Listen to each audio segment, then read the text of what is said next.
কাটো কাটো কাটো কাটো কাটো কাটো কাটো কাটো। হ্যাঁ দেখো,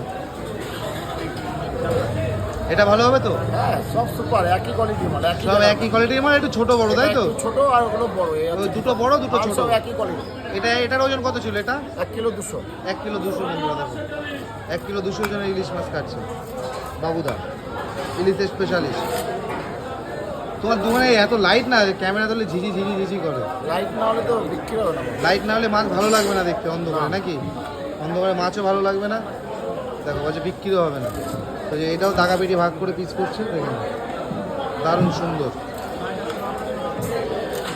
দাদা এই ইলিশ মাছ পাওয়া যাবে কতদিন অবধি এরকম কাঁচা মাছ বলে দাও? পাবেন ভাইফোঁটা পর্যন্ত পাওয়া যাবে। ভাইফোঁটা পর্যন্ত কাঁচা মাছ পাওয়া যাবে তাই তোমার? কালী পুজো অবধি? কালী পুজো তোমাদের বনগাঁ নিউ মার্কেটে কাঁচা মাছ পাওয়া যাবে পুরো কালী পুজো অবধি, দেখে নাও ভাইফোঁটা অবধি পাওয়া যাবে। ভাইফোঁটার বাজারটাই শেষ বাজার তাই তো কাঁচা মাছের? হ্যাঁ ইলিশের শেষ সিজন, ওটাই শেষ মার্কেট। ওই সময় একটু খাবে, তারপরে আর খাবে না। তারপরে শীত পড়ে যাবে, সব দেশি মাছের সিজন চলে আসবে। তুমি দেখো যে মাথাগুলো কাটছে বাবু, দেখো 4টে মাছের মাথা কাটা হবে, দেখে নাও।